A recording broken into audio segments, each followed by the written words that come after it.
दोस्तों ये जून महीने का दूसरा पार्ट है। पहला पार्ट जिसमें डिटेल्स वाला हो चुका है, यहाँ से राष्ट्रीय शुरू करते हैं। आज जून का 30 पेज का पीडीएफ था, इसलिए इसको 2 पार्टों में बांट दिया।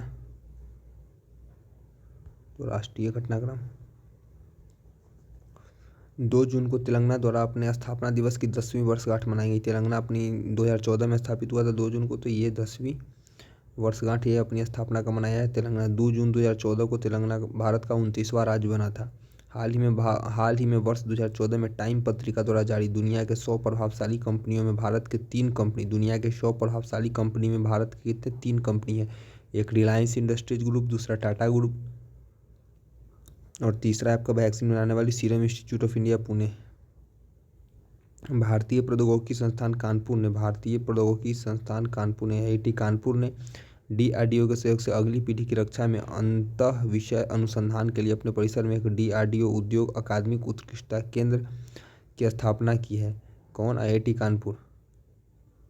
हाल में मध्य प्रदेश के विजयपुर शहर में भारत सरकार के स्वामित्व वाली गेल इंडिया लिमिटेड का पहला हरित हाइड्रोजन संयंत्र का उद्घाटन किया गया। तो मध्य प्रदेश के विजयपुर में कहा, मध्य प्रदेश के विजयपुर में भारत सरकार के स्वामित्व वाली गेल इंडिया लिमिटेड का पहला हरित हाइड्रोजन संयंत्र है। पहला हरित हाइड्रोजन संयंत्र है जिसको गेल इंडिया लिमिटेड ने मध्य प्रदेश के विजयपुर में स्थापित किया है।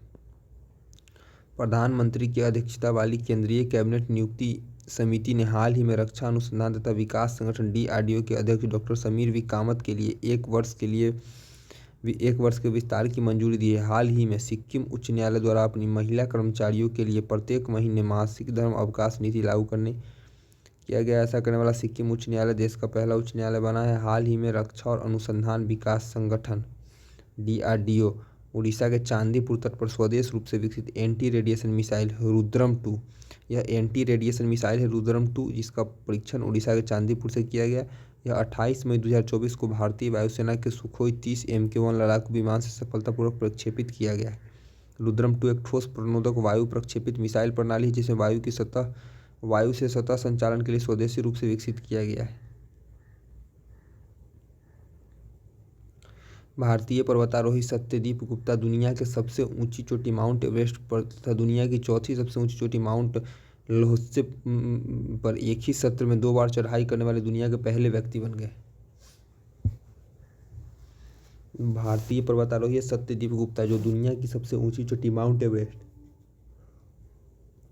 और दुनिया की चौथी सबसे ऊंची चोटी माउंट ल्होत्से पर एक ही सत्र में 2 बार चढ़ाई करने वाले दुनिया के पहले व्यक्ति बन गए। सत्यदीप गुप्ता भारतीय रिजर्व बैंक ने विदेशी मुद्रा प्रबंधन अधिनियम 1999 के प्रावधान का उल्लंघन करने पर एचएसबीसी बैंक पर 36.38 लाख रुपए का जुर्माना लगाया है। एचएसबीसी हांगकांग और शंघाई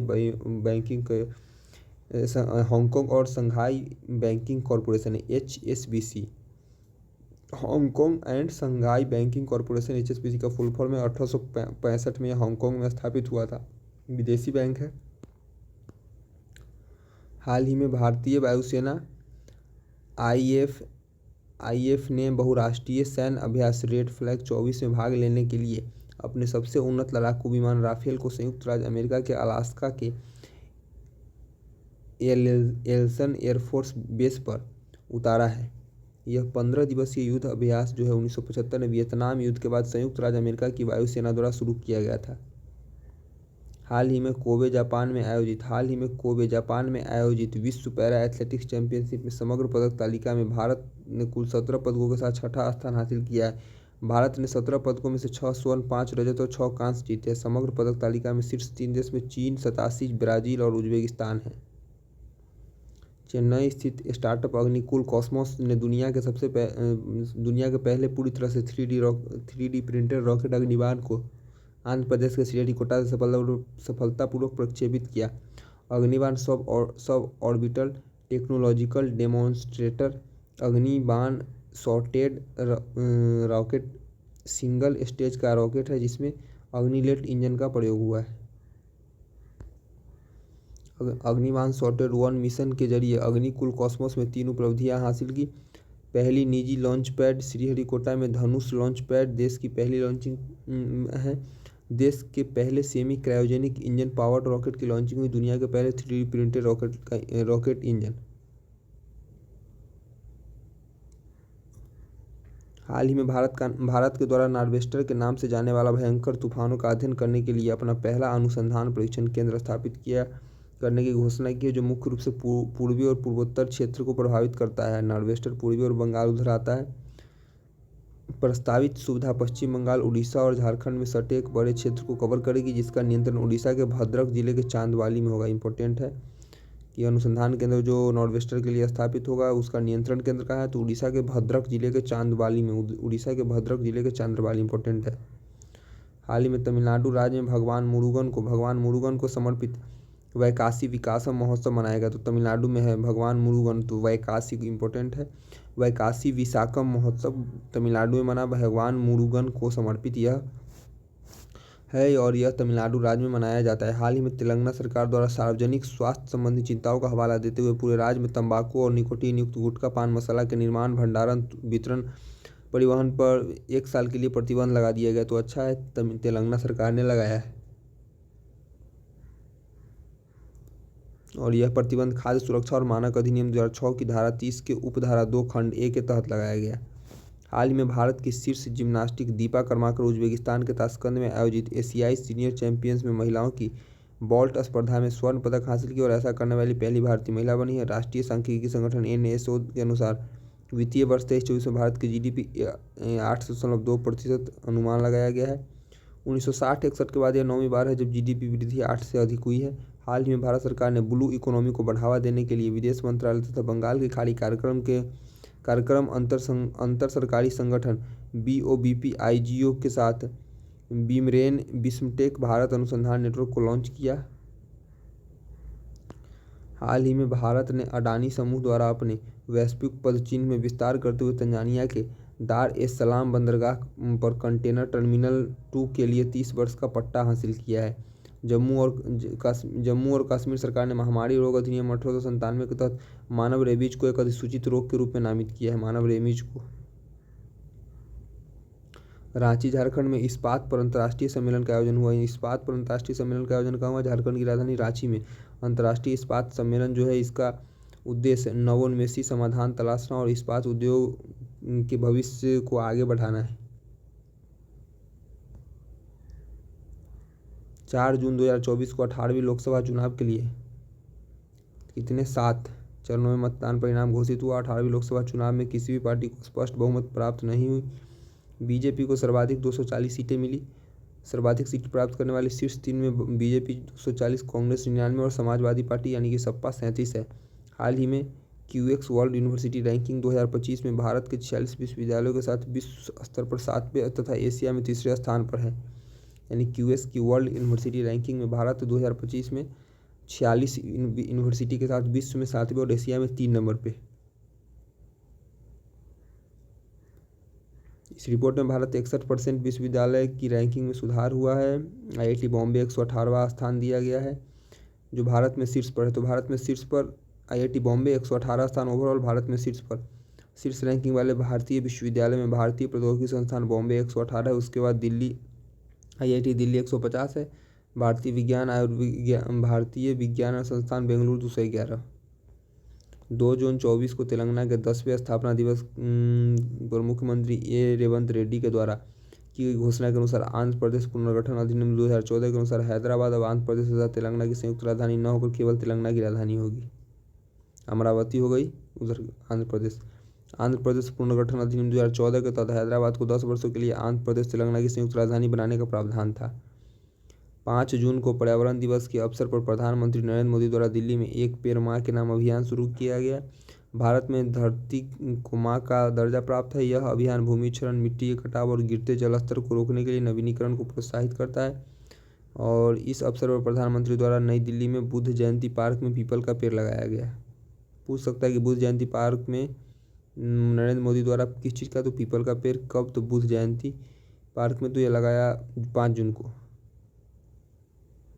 हाल ही में भारतीय उद्यमी वेलायन Subbiah EY world entrepreneur of the year 2024 का सम्मान पाने वाले चौथे भारतीय बने। तो कौन? Velayan Subbiah EY world entrepreneur of the year award 24 पाने वाले चौथे भारतीय बने। Shri Subbiah Tube Investments of India के कार्यकारी उपाध्यक्ष और चोलामंडलम इन्वेस्टमेंट्स एंड फाइनेंस के अध्यक्ष हैं। हाल ही की संपन्न 18वीं लोकसभा चुनाव में 74 महिला सांसद विजय घोषित हुई है, जो विगत लोकसभा चुनाव 1978 से 4 कम है। यानी इस बार 74 जो है महिला सांसद जीती है। 5 जून 24 को विश्व पर्यावरण दिवस के अवसर पर बिहार के जमुई जिले में स्थित नागी नकटी पक्षी अभयारण्य को रामसर कन्वेंशन के तहत अंतर्राष्ट्रीय महत्व की आर्द्रभूमि के रूप में मान्यता मिली है। इसके साथ भारत में आर्द्रभूमि की कुल संख्या 82 हो गई। इससे पहले 2020 में बिहार के बेगूसराय के कांबर झील को बिहार का पहला रामसर स्थल घोषित किया गया। तो बिहार का पहला रामसर स्थल भी पूछ सकता है। बेगूसराय का कांबरताल झील जो है वो रामसर कन्वेंशन 1971 में ईरान के रामसर शहर में यूनेस्को के तत्वाधान में हस्ताक्षरित एक अंतर्राष्ट्रीय संधि है, जिसका उद्देश्य अंतर्राष्ट्रीय महत्व की आर्द्रभूमियों का संरक्षण करना है। हाल ही में सुपर कॉप के रूप में जाना जाने वाला कृष्ण प्रकाश को हिंदी साहित्य भारती पुरस्कार 2024 प्रदान किया। इसरो के विक्रम साराभाई अंतरिक्ष केंद्र में CFD computational flood dynamics software प्रवाह विकसित किया गया है। इसरो ने विकसित किया है। प्रवाह का उपयोग किसमें? तो गगनयान कार्यक्रम में मानव उड़ान योग प्रक्षेपण वाहन जैसे HLVM-3 क्रू स्पेस सिस्टम और क्रू मॉड्यूल के वायुगतिकीय विश्लेषण के लिए किया जाएगा। प्रवाह प्रवाह यानी कि parallel range solver for aerospace vehicle aerothermodynamics analysis. जून 24 में उत्तराखंड द्वारा राज्य के खगोल पर्यटन को बढ़ावा देने के लिए 3 दिवसीय नक्षत्र सभा का आयोजन किया गया। हाल ही में निवेशकों के लिए वित्तीय प्रबंधन को सरल तथा सुलभ बनाने के लिए भारतीय प्रतिभूति और नियामक बोर्ड सेबी द्वारा सारथी 2.0 मोबाइल ऐप लॉन्च किया है। तो सारथी 2.0 सेबी ने लॉन्च किया है। भारतीय प्रतिभूति एवं नियामक बोर्ड सेबी का फुल फॉर्म है। स्थापना 12 अप्रैल 1988 को।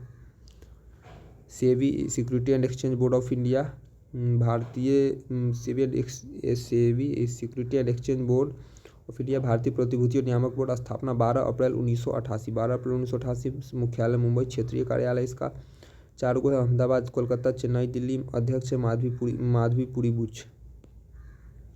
पेरू में यूपीआई भुगतान सक्षम बनाने के लिए भारतीय राष्ट्रीय भुगतान निगम NPCI और पेरू के केंद्रीय रिजर्व बैंक ने साझेदारी की है। इसके साथ पेरू यूनिफाइड पेमेंट्स इंटरफेस अपनाने वाला दक्षिण अमेरिका का पहला देश बन गया। हाल ही में चर्चा में रहा तृष्णा मिशन। तृष्णा मिशन वैश्विक स्तर के तापमान और जल प्रबंधन की निगरानी के लिए भारतीय अंतरिक्ष अनुसंधान संगठन तथा फ्रांसीसी अंतरिक्ष एजेंसी के बीच संयुक्त उपग्रह मिशन है। तृष्णा याद रखिएगा। तृष्णा thermal infrared imaging satellite for high resolution natural resource assessment. इस उपग्रह का मिशन पृथ्वी से 761 किलोमीटर की ऊंचाई पर सूर्य तुल्यकालिक कक्षा में संचालित करने की योजना है। केंद्रीय शिक्षा मंत्रालय द्वारा जून 2024 में असम के कामरूप जिले के मराभिट्टा में पूर्वोत्तर क्षेत्र का दूसरा भारतीय प्रबंधन संस्थान है यानी कि IIM प्रस्तावना को मंजूरी प्रदान की गई। IIM शिलोंग पूर्वोत्तर क्षेत्र का पहला एकमात्र IIM था। जून 24 में भारतीय स्टेट बैंक 8 लाख करोड़ रुपए से अधिक बाजार कैपिटलाइजेशन वाली 7वीं भारतीय कंपनी बन गई है। 18वीं लोकसभा चुनाव के वोटों की गिनती के दौरान इंदौर लोकसभा सीट के द्वारा भारतीय राजनीतिक इतिहास में नया रिकॉर्ड दर्ज किया। वही नोटा 12,26,700 सबसे ज़्यादा बीजेपी का सबसे ज़्यादा भाजपा प्रत्याशी शंकर लालवानी द्वारा सर्वाधिक 12,26,751 वोट पड़े और नोटा भी सर्वाधिक यहीं पर है। शंकर लालवानी द्वारा अपने प्रतिद्वंदी बसपा संजय सोलंकी को सर्वाधिक वोटों 11,75,092 वोट से, यानी शंकर लालवानी द्वारा अपने प्रतिद्वंदी जो कि बसपा के संजय सोलंकी थे इनको 11,75,092 वोट से हराया गया। इंदौर लोकसभा सीट सर्वाधिक 2,18,676 नोटा भी प्राप्त हुआ। अब तक का किसी भी लोकसभा तथा विधानसभा चुनाव में नोटा में मिले सर्वाधिक मत है और अंतर भी 11,75,000। वर्ष 2019 में बिहार के गोपालगंज में सर्वाधिक नोटा 51,660 पूछ सकता है बिहार से। निर्वाचन आयोग द्वारा जारी रिपोर्ट के अनुसार हाल ही में संपन्न 18वीं लोकसभा चुनाव में 65.79% मतदान हुआ। 65.79% इंपॉर्टेंट मतदान हुआ। इसमें डाक पत्र शामिल नहीं है। लोकसभा में 64.2 करोड़ मतदाताओं ने इसका अपने मताधिकार का उपयोग किया। विगत लोकसभा चुनाव में 67.4% मतदान हुआ था, जिसमें 91.20 करोड़ मतदाताओं में से 61.5 करोड़ मतदाताओं ने अपने मताधिकार का प्रयोग किया था। हाल ही में संयुक्त राष्ट्र में भारत की पहली महिला अस्थायी प्रतिनिधि रुचिरा कंबोज 35 वर्ष की सेवा के पश्चात सेवानिवृत्त हुई है। रुचिरा कंबोज जो अब सेवानिवृत्त हो चुकी है। इसकी स्थापना 24 अक्टूबर 1945 को हुई थी न्यूयॉर्क में।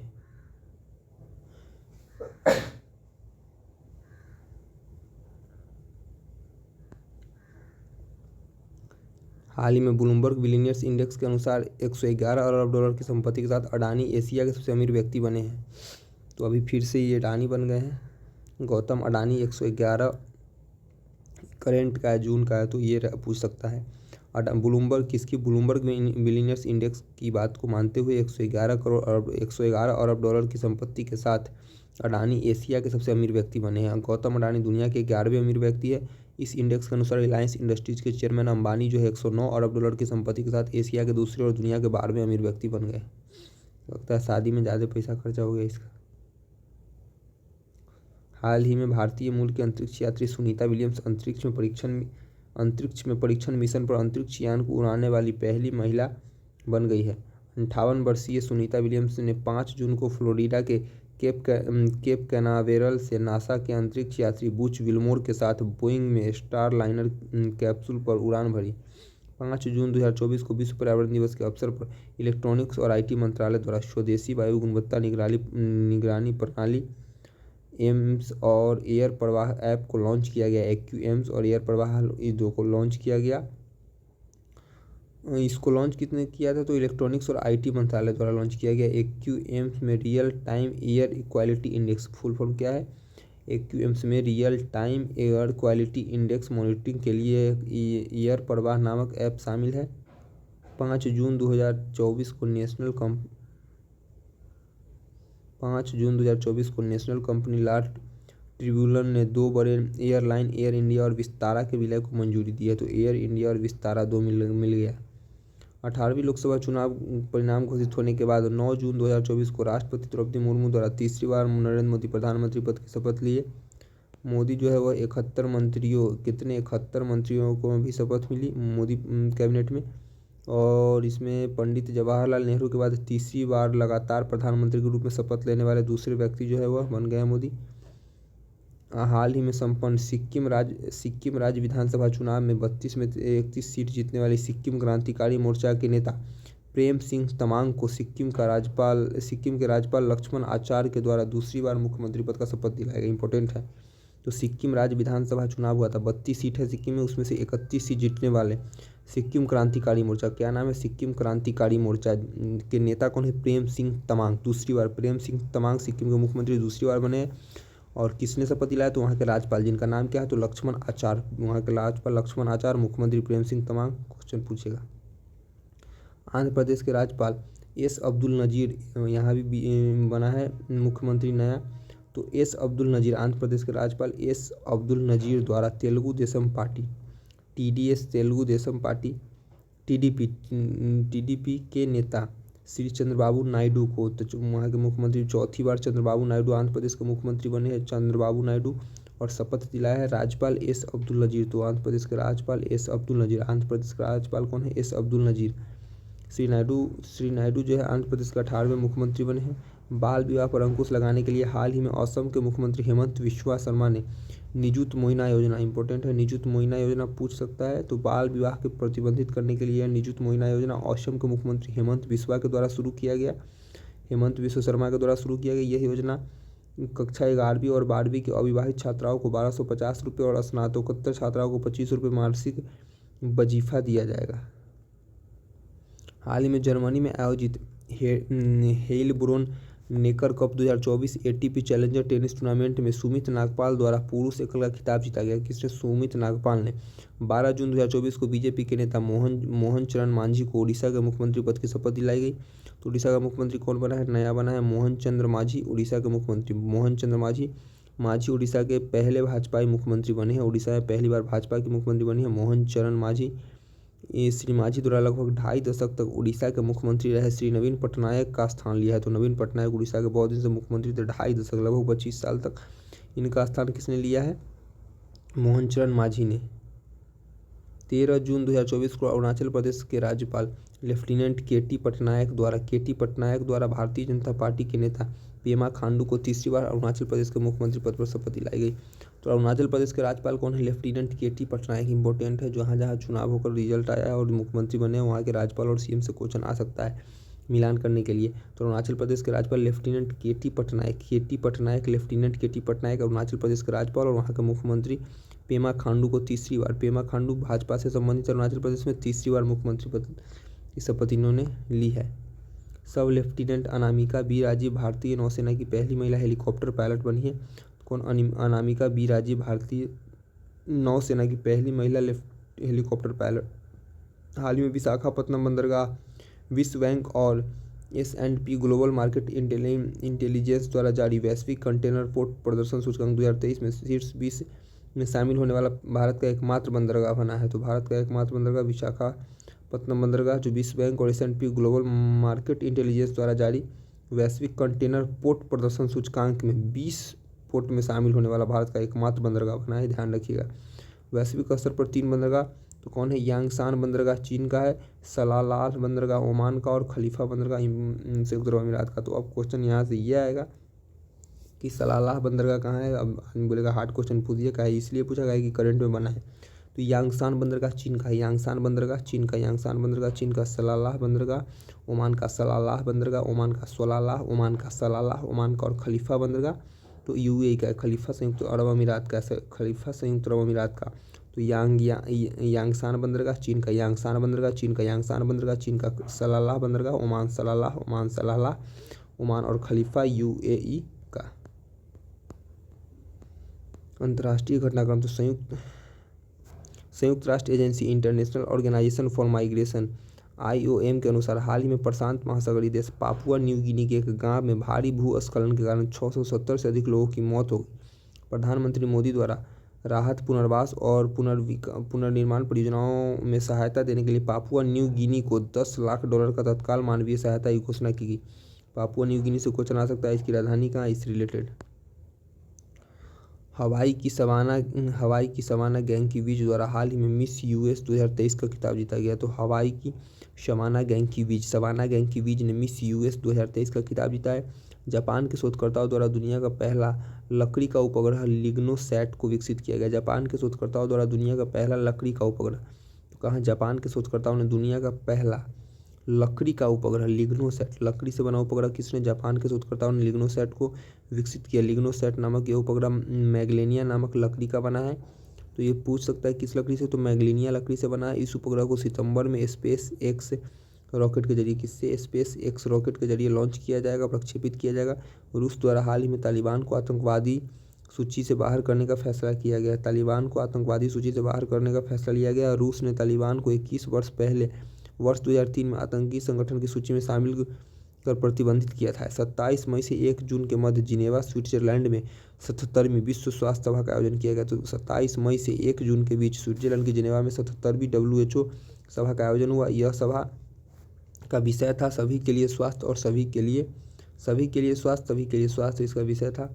हाल ही में अफ्रीकी देश जिबूती में जिबूती फ्रेंडली मच्छर कार्यक्रम के तहत मलेरिया से निपटने के लिए आनुवांशिक रूप से संशोधित GM मच्छर छोड़ दिए गए हैं। हाल ही में चर्चा में रहा नासा के मैगलेन मिशन का संबंध शुक्र ग्रह से। क्वेश्चन इंपॉर्टेंट है, हल्का में नहीं लीजिएगा।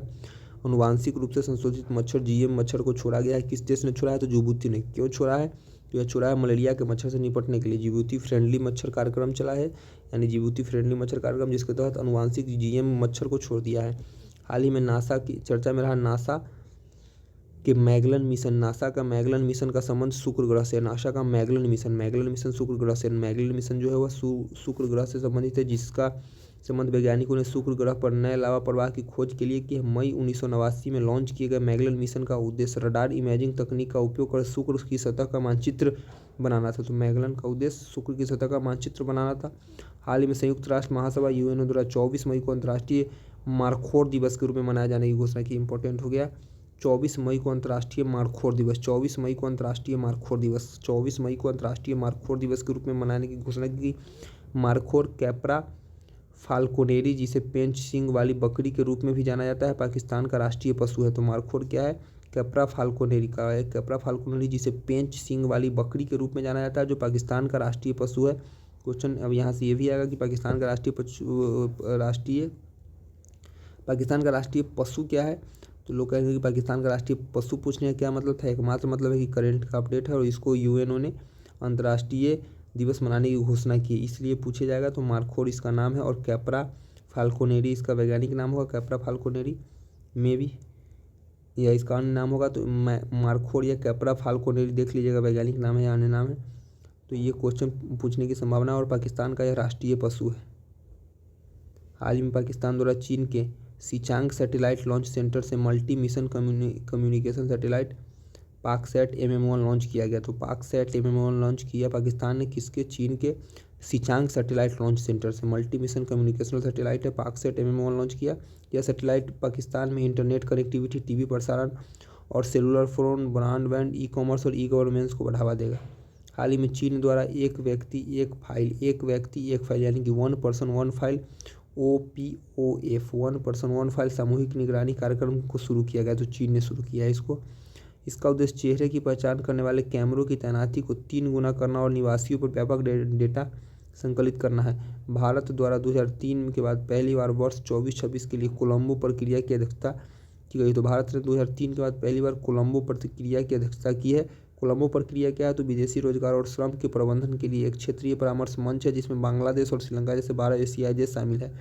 तो क्वेश्चन पूछ सकता है कि कोलंबो प्रक्रिया में कितने देश शामिल है। तो 12 एशिया के 12 देश शामिल है। इसमें बांग्लादेश और श्रीलंका सहित एशिया के 12 देश शामिल है। इसमें विदेशी रोजगार श्रम के प्रबंधन के लिए क्षेत्रीय परामर्श के लिए यह मंच है। हाल ही में महिला कारोबारी हल्ला टॉमस डॉटिर द्वारा आइसलैंड के राष्ट्रपति चुनाव जीत हासिल की। तो महिला कारोबारी थी हल्ला टॉमस डॉटिर, इनके द्वारा आइसलैंड के राष्ट्रपति के चुनाव में जीत हासिल की गई है। हल्ला टॉमस डॉटिर आइसलैंड की 7वीं राष्ट्रपति होंगी और टॉमस डॉटिर विग्दिस फिनबोगाडिटर के बाद आइसलैंड की दूसरी महिला राष्ट्रपति चुनी गई है। गौरतलब है कि 1980 में विग्दिस फिनबोगाडिटर दुनिया की पहली महिला राष्ट्रपति चुनी गई थी। जून 24 में पाकिस्तानी सेना की मेडिकल कोर में कार्यरत doctor Helen Mary Roberts brigadier को रैंक प्राप्त करने वाली देश की पहली ईसाई और अल्पसंख्यक समुदाय की प्रथम महिला बनी है। सैन डियागो में आयोजित बायो इंटरनेशनल कन्वेंशन 24 के दौरान अमेरिका, भारत, दक्षिण कोरिया, जापान और यूरोपियन संघ जैव औषधीय क्षेत्र में मजबूत आपूर्ति श्रृंखला के निर्माण के साझा प्रयास के लिए जैव औषधि संगठन की घोषणा की है। इंपॉर्टेंट, सैन डियागो में इसका आयोजन हुआ था, भारत ने भी हिस्सा लिया। रूस और उज्बेकिस्तान के मध्य एशिया के पहले परमाणु ऊर्जा संयंत्र के निर्माण की योजना शुरू की गई है। रूस और उज्बेकिस्तान जो कभी रूस का ही पार्ट था, 1991 में अलग हुआ। जून 2024 में चीन के अंतरिक्ष यान लैंडर चेंज 6 ने चंद्रमा के दक्षिणी ध्रुव के एटकेन बेसिन क्रेटर पर लैंड करके इतिहास रच दिया है। तो चीन का अंतरिक्ष यान लैंडर चेंज E6 ने चंद्रमा के दक्षिण ध्रुव पर एटकेन बेसिन क्रेटर पर लैंड करके इतिहास रच दिया है। हाल ही में रूसी अंतरिक्ष यात्री ओलेग कोनेनेंको अंतरिक्ष में सर्वाधिक 1000 दिन बिताने वाले विश्व के पहले व्यक्ति बन गए। तो रूस के अंतरिक्ष यात्री ओलेग कोनेनेंको 1000 दिन बिताने वाले हैं। कहाँ के, रूस के। ओलेग कोनेनेंको रूसी अंतरिक्ष यात्री कितने दिन बिताए, 1000 दिन, विश्व के पहले व्यक्ति बने। यह 59 वर्षीय कोनोनेंको ने हमवतन अंतरिक्ष यात्री गेनाडी पडाला का 878 दिनों के रिकॉर्ड को तोड़ दिया और यह उपलब्धि हासिल की। तो इससे पहले 59 वर्षीय गोनानेंको ने हमवतन अंतरिक्ष यात्री जिनका नाम था गेनाडी पडाकल्ला 878 दिनों का रिकॉर्ड था, उसको तोड़ा। ओलेग द्वारा यह उपलब्धि उनकी 5वीं अंतरिक्ष यात्रा है जो 15 सितंबर 2023 को सोयूज MS-24 स्पेसक्राफ्ट से शुरू हुई थी। 6 जून 2024 को पाकिस्तान, सोमालिया, डेनमार्क, ग्रीस और पनामा 2025-26 के कार्यकाल के लिए UNSC के गैर अस्थायी सदस्य के रूप में नामित हुआ है। Pakistan, Somalia, Denmark, Greece, Panama. हाल ही में मालदीव द्वारा गाजा संघर्ष पर सार्वजनिक आक्रोश के बीच इजरायली पासपोर्ट धारकों के लिए देश में प्रवेश पर प्रतिबंध लगा दिया गया है। हाल ही में AI बेस्ड चिप डिजाइन करने और बनाने वाली कंपनी निविदा एप्पल को पीछे छोड़कर दुनिया की दूसरी सबसे मूल्यवान कंपनी बन गई है। निविदा एप्पल को पीछे छोड़कर दुनिया की दूसरी सबसे मूल्यवान कंपनी बन गई है। हंगरी में 700 मीटर लंबे पैदल यात्री राष्ट्रीय एकता पुल 700 मीटर लंबा पैदल यात्री है राष्ट्रीय एकता पुल का अनावरण किया गया। यह नेशनल यूनिट ब्रिज दुनिया के सर्वाधिक लंबे पुलों में से एक है। जून 2024 में की गई घोषणा के अनुसार 2025 में 81वां अंतर्राष्ट्रीय वायु परिवहन संघ वार्षिक आम बैठक का आयोजन नई दिल्ली भारत में किया गया। तो 81वां अंतर्राष्ट्रीय वायु परिवहन संघ का आयोजन नई दिल्ली में किया गया। जून 24 में शेख शबा खालिद अल सबा को कुवैत का नया प्रिंस घोषित किया गया। तो कुवैत का नया प्रिंस शेख शबा खालिद अल सबा। कुवैत के बारे में राजधानी वगैरह मुद्रा पता कर लीजिएगा। हाल ही में शोधकर्ताओं द्वारा दक्षिण पश्चिमी प्रशांत महासागर में स्थित न्यू कैलिडोनिया द्वीप समूह में दुनिया के सबसे बड़े जीनोम फॉर्म प्रजाति टेमियोन्टेरिस ओब्लांसोलोटा का खोज किया गया। हाल ही में रूस के निजी नोवगोरोड शहर में ब्रिक्स के विदेश मंत्रियों की बैठक का आयोजन किया गया। विस्तारित सदस्यता के साथ यह ब्रिक्स की पहली मंत्री स्तरीय बैठक थी। गौरतलब है कि वर्ष 2023 में जोहान्सबर्ग अफ्रीका में आयोजित 15वें ब्रिक्स शिखर सम्मेलन के 6 नए देश अर्जेंटीना, मिस्र, इथोपिया, ईरान, सऊदी अरब तथा संयुक्त अरब अमीरात को ब्रिक्स में शामिल होने के लिए आमंत्रित किया गया था। अर्जेंटीना द्वारा सदस्यता से इनकार के बाद 1 जनवरी 2024 को मिस्र, इथोपिया, ईरान, सऊदी अरब और संयुक्त अरब अमीरात ब्रिक्स देश के सदस्य बने थे। ब्रिक्स की स्थापना 2006 में हुई थी। 10 सदस्य देश हैं। हाल ही में जापान के योकोसुका शहर में जापान भारत संयुक्त नौसैनिक अभ्यास का 8वां संस्करण जीमैक्स 24 का 8वां संस्करण आयोजित किया गया। जीमैक्स 24 की मेजबानी जापान की नौसेना Japan maritime self defence force के द्वारा किया गया। भारतीय नौसेना की ओर से स्वदेश निर्मित स्टील्थ फ्रिगेट INS शिवालिक ने जीमैक्स 24 में हिस्सा लिया था। तो भारत की ओर से INS शिवालिक ने जीमैक्स 24 में हिस्सा लिया था। भारत और जापान के मध्य अन्य युद्धाभ्यास जो होता है धर्म गार्जियन, वीर गार्जियन और अभ्यास सीनू मैत्री। भारत और जापान के बीच धर्म गार्जियन, वीर गार्जियन और अभ्यास सीनू मैत्री ये सब भारत जापान के बीच होता है संयुक्त रूप से। 15-16 जून 24 को बर्गेनस्टॉक रिजॉर्ट स्विट्जरलैंड में रूस यूक्रेन युद्ध से संबंधित एक अंतर्राष्ट्रीय शिखर सम्मेलन यूक्रेन शांति शिखर सम्मेलन का आयोजन किया जाएगा। संयुक्त राष्ट्र के द्वारा 2025 में क्वांटम विज्ञान और प्रौद्योगिकी का अंतर्राष्ट्रीय वर्ष घोषित किया गया। इस पहल के अंतर्गत सभी स्तरों पर विभिन्न गतिविधियों के माध्यम से क्वांटम विज्ञान और अनुप्रयोगों के महत्व के बारे में जन जागरूकता बढ़ाई जाएगी। हाल ही में विश्व आर्थिक मंच द्वारा वैश्विक स्तर पर लैंगिक समानता की दिशा में की गई प्रगति को मापने के लिए वैश्विक लैंगिक अंतराल सूचकांक 2024 को जारी किया गया। इसमें 18वें संस्करण में 146 अर्थव्यवस्थाओं में लैंगिक समानता का मूल्यांकन किया गया। विश्व आर्थिक मंच के अनुसार वर्तमान गति से पूर्व की लैंगिक समानता प्राप्त करने में 134 वर्ष लगेंगे। यानी इस गति से अगर लैंगिक समानता प्राप्त करते तो 134 साल लगेंगे। 1 पर है आइसलैंड, 2 पर फिनलैंड और नॉर्वे 3 पर है। भारत इसमें 127 से 2 अंक फिसल कर 129 पे चला गया है। 6.641 के स्कोर आया है। विभिन्न श्रेणी में भारत की रैंकिंग तो विभिन्न श्रेणी में पूछते अगर तो शिक्षा में 112वां है, राजनीति में 65वां है, आर्थिक भागीदारी और अवसर में 142 और स्वास्थ्य जीवन रक्षा में 142। वैश्विक स्तर पर सूडान सबसे नीचे है, पाकिस्तान नीचे से 2 पर। बिहार राज्य विशेष 4 जून को 18वीं लोकसभा चुनाव के नतीजों के अनुसार बिहार में 40 सीटों पर एनडीए द्वारा 30 सीटें, इंडिया अलायंस द्वारा 9 सीटें और निर्दलीय 1 सीट पर जीत दर्ज की गई। जिसमें बीजेपी 12, जदयू 12, राजद को 4 और कांग्रेस को 3, लोजपा को 5 सीट और CPI-ML को 2 सीट, निर्दलीय 1 और हम पार्टी को 1 सीट मिली।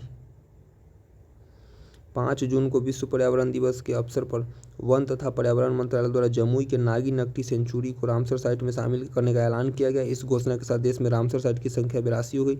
वन और पर्यावरण मंत्रालय के अनुसार बिहार के दोनों सेंचुरी का कुल क्षेत्रफल 544.37 हेक्टेयर है और इसके साथ ही देश में रामसर साइट का कुल क्षेत्रफल बढ़कर 13.32 लाख हेक्टेयर से अधिक हो गया है। इससे पहले पूर्व नवंबर 2020 में बिहार के बेगूसराय स्थित कांबर झील को बिहार का पहला रामसर साइट के रूप में मान्यता दिया गया था। नरेंद्र मोदी के नेतृत्व में तीसरी बार बनी सरकार ने बिहार के 8 सांसद को मंत्री पद दिया गया। क्वेश्चन पूछ सकते हैं 8 सांसद को मंत्री पद दिया गया, जिसमें 4 सांसद को कैबिनेट मंत्री और 4 सांसद को राज्य मंत्री। 4 कैबिनेट 4 राज्य, याद रखिएगा 4-4 में बांटा गया है। भाजपा कोटे के 4, जदयू के 2 और हम और लोजपा के 1-1 मंत्री को शामिल किया गया है। तो गिरिराज सिंह को वस्त्र मंत्रालय, ललन सिंह को पंचायती राज, तो ये पूछ सकता है ललन सिंह को पंचायती राज और डेयरी पशुपालन मंत्रालय, जीतन राम तो सूक्ष्म लघु और मध्यम उद्योग मंत्रालय भी पूछ सकता है, जीतन राम मांझी को मिला है। ये पूछ सकता है, वेरी वेरी इंपॉर्टेंट है। चिराग पासवान को खाद्य प्रसंस्करण मंत्रालय, चिराग पासवान। तो गृह राज्य मंत्री नित्यानंद राय को बनाया गया। कृषि किसान कल्याण राज्य मंत्री रामनाथ ठाकुर को सतीश चंद्र दुबे, कोयला और खान भूतत्व राज्य मंत्री राजभूषण चौधरी को जल शक्ति मंत्री राजभूषण चौधरी जल शक्ति मंत्री बनाए। जून 2024 में दरभंगा के अमता घराने के प्रख्यात ध्रुपद गायक श्री पंडित रामकुमार मल्लिक को 73 वर्ष की उम्र में इनका ये चलने के लिए राष्ट्रपति द्रौपदी मुर्मू द्वारा इन्हें इसी वर्ष कला के क्षेत्र में उत्कृष्ट कार्यों के लिए पद्मश्री पुरस्कार, तो पद्मश्री पुरस्कार मिला था रामकुमार मल्लिक को। 73 वर्ष में ये निकल गए इसी साल। 2016 में बिहार सरकार द्वारा इन्हें साधना सम्मान से सम्मानित किया गया था। 17 में पंडित सियाराम तिवारी वरिष्ठ कलाकार पुरस्कार, उन्होंने न केवल ध्रुपद संगीत बल्कि ख्याल, ठुमरी, दादरा और विद्यापति गीत के साथ साथ भजन में भी महारत हासिल किया था। जून 2024 में बिहार के मैथिली कवित्री रिंकी झा ऋषिका को उनके संग्रह नदी घाटी सभ्यता के लिए, तो इम्पोर्टेंट है, जून 24 में बिहार की मैथिली कवित्री रिंकी झा ऋषिका को उनकी नदी घाटी सभ्यता के लिए साहित्य अकादमी पुरस्कार देने की घोषणा की गई, जो कि मधुबनी के ननौर की रहने वाली है। मधुबनी के घोघरटिया के वरिष्ठ कवि और कथाकार नारायण जी को बाल संग्रह अनार के लिए साहित्य अकादमी बाल पुरस्कार देने की घोषणा की गई। प्रमुख दिवस और थीम, तो 28 मई को विश्व भूख दिवस मनाया गया। संपन्न माताएं संपन्न विश्व थीम के साथ विश्व भूख दिवस 28 मई, संपन्न माताएं संपन्न विश्व थीम के साथ। 29 मई को संयुक्त राष्ट्र शांति सैनिकों का अंतर्राष्ट्रीय दिवस मनाया गया, भविष्य के लिए उपयुक्त और साथ मिलकर बेहतर निर्माण। 30 मई को अंतर्राष्ट्रीय आलू दिवस। 30 मई को हिंदी पत्रकारिता दिवस। 30 मई को 37वां गोवा राज्य स्थापना दिवस। 31 मई को विश्व तंबाकू निषेध दिवस, तो बच्चों को तंबाकू उद्योग के हस्तक्षेप से बचाना। 1 जून को विश्व दूध दिवस।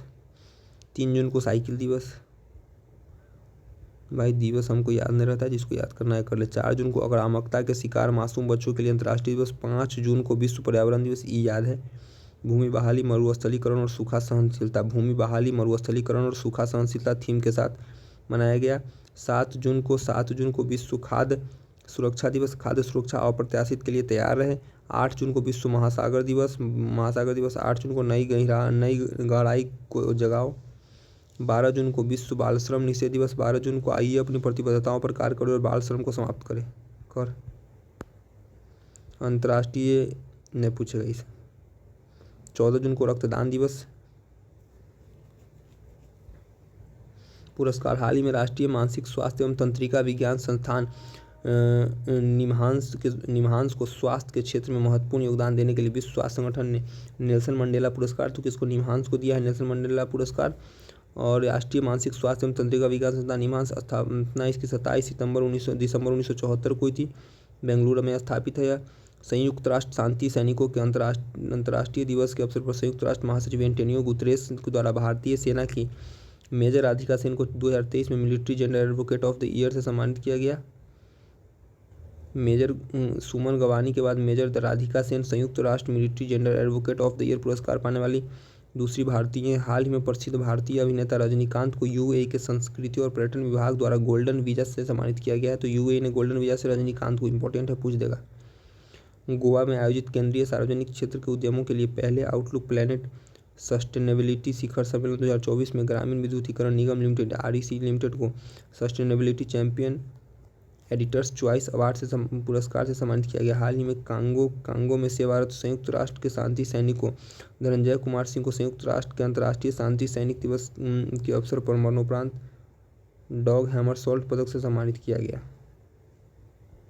डॉग हैमरसोल्ट भी कई बार पूछा है।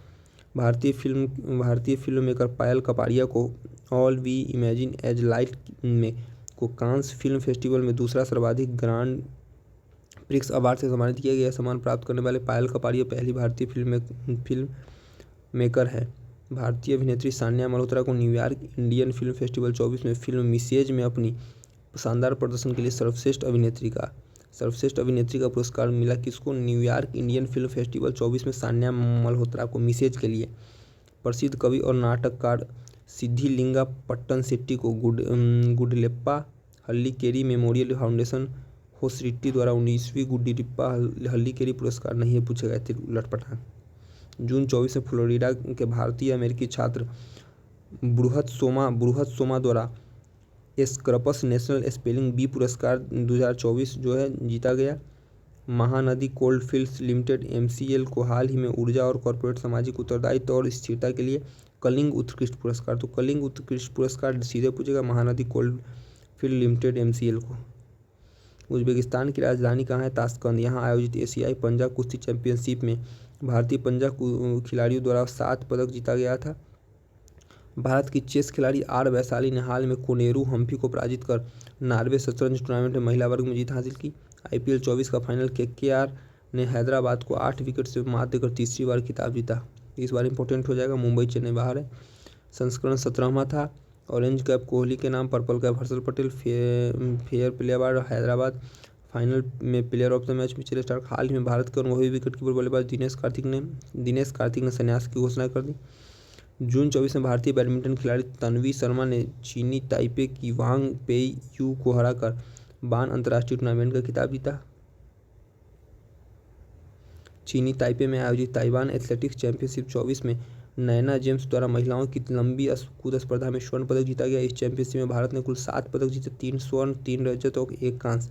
31 मई से 8 जून के मध्य जर्मनी के म्यूनिख में आयोजित ISSF विश्व कप भारतीय निशानेबाज सरबजोत सिंह द्वारा पुरुषों की 10 मीटर एयर पिस्टल स्पर्धा में स्वर्ण पदक जीता गया। ISSF विश्व कप में भारत ने कुल 2 पदक, 1 स्वर्ण, 1 रजत के साथ पदक तालिका में तीसरे स्थान पर रहा। जून 24 में भारतीय मुक्केबाज निशांत देव पेरिस ओलंपिक में खेलों के लिए क्वालिफाई करने वाले पहले भारतीय पुरुष मुक्केबाज बने। Spanish football club real Madrid ने हाल ही में German footballer club Borussia Dortmund को फाइनल में हराकर 2023-24 UEFA चैंपियन लीग का खिताब जीता। हाल ही में जर्मनी में आयोजित Heilbronn Neckar cup 2024 ATP challenger tennis tournament में सुमित नांगल द्वारा पुरुष एकल का खिताब जीता गया। भारत की प्रसिद्ध चेस खिलाड़ी दिव्या देशमुख ने फीडे जूनियर अंडर-20 महिला शतरंज चैंपियनशिप को जीता। फीडे अंडर-20 महिला विश्व शतरंज चैंपियनशिप जीतने वाली दिव्या देशमुख चौथी भारतीय महिला खिलाड़ी बनी है। हाल ही में भारत के Muay Thai fighter Surya Sagar World League of Fighters में गोल्डन टिकट जीतने वाले पहले भारतीय बनी, इसे पूछेगा। 26 मई से 9 जून तक मध्य पेरिस में फ्रांस में आयोजित फ्रेंच ओपन टूर्नामेंट के फाइनल में स्पेन के कार्लोस अल्काराज कहाँ का? स्पेन का है। फ्रेंच ओपन पुरुष तथा पोलैंड के ईगा स्विटेक ने फ्रेंच ओपन महिला टेनिस का खिताब जीता। तो फ्रेंच ओपन पुरुष का खिताब कार्लोस अल्काराज और महिला का खिताब ईगा स्विटेक। फ्रेंच ओपन का खिताब स्पेन के कार्लोस अल्काराज और महिला ओपन का खिताब पोलैंड की ईगा स्विटेक ने जीता। कार्लोस अल्काराज को यह उनका पहला फ्रेंच ओपन एकल खिताब है कार्लोस अल्काराज का, जबकि ईगा स्विटेक के लिए यह उनके करियर का चौथा फ्रेंच ओपन एकल खिताब है। हाल ही में चंद्रशेखर गौरीनाथ कहरकर को इंदिरा गांधी परमाणु अनुसंधान केंद्र IGCR का नया निदेशक नियुक्त किया गया। तो किसको? चंद्रशेखर गौरीनाथ कहरकर को। इंदिरा गांधी परमाणु अनुसंधान केंद्र IGCR की स्थापना 1971 में तमिलनाडु के कलपक्कम में हुई थी। हाल ही में केंद्रीय स्वास्थ्य तथा परिवार कल्याण मंत्रालय द्वारा विश्व तंबाकू निषेध दिवस के अवसर पर भारतीय बैडमिंटन स्टार PV सिंधु को तंबाकू नियंत्रण अभियान का ब्रांड एम्बेसडर नियुक्त किया गया। श्री राकेश रंजन को कर्मचारी चयन आयोग SSC का नया अध्यक्ष, तो कभी नहीं पूछेगा। हाल ही में विजय खंडूजा को हाल ही में विदेश मंत्रालय द्वारा कैमरून में भारत का नया उच्चायुक्त नियुक्त किया गया। 2024 में प्रदीप कुमार त्रिपाठी को लोकपाल का सचिव नियुक्त किया गया। लोकपाल अध्यक्ष अजय मणिकराव खानविलकर है। हाल ही में डॉक्टर इमैनुअल सेवरेन को 2024-29 के कार्यकाल के लिए विश्व पशु स्वास्थ्य संगठन का महानिदेशक नियुक्त किया गया है।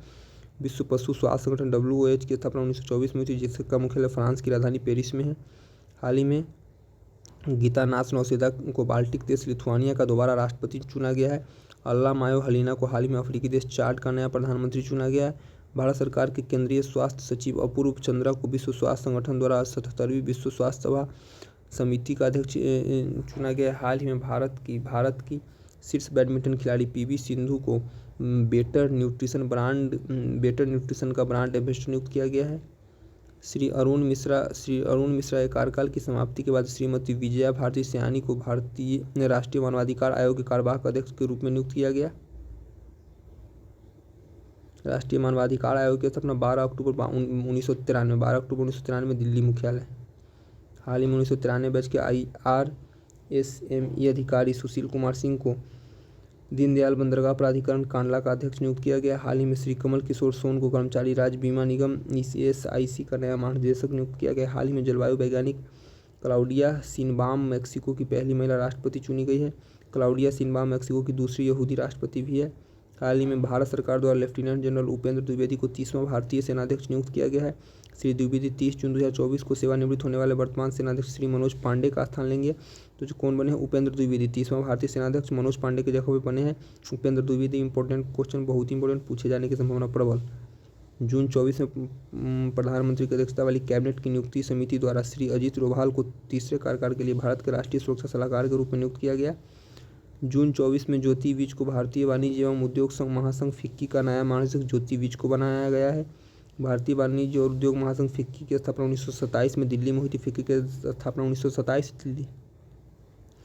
अंतर्राष्ट्रीय व्यापार विशेषज्ञ राकेश मोहन जोशी को हाल ही में वाणिज्य मंत्रालय ने भारतीय विदेश व्यापार संस्थान IIFT के कुलपति के तौर पर नियुक्त किया है। तो 7 जून को भारत के प्रसिद्ध वन्यजीव संरक्षणवादी और जीव विज्ञानी Asir Jawahar Thomas John Singh 78 की उम्र में बेंगलुरु में चल निकले हैं। मैक्सिको में H5N2 बर्ड फ्लू दुनिया का पहला है। H5N2 बर्ड फ्लू से दुनिया के पहले इंसान की जो है मृत्यु हुई। तो ये जून का दूसरा भी खत्म हुआ।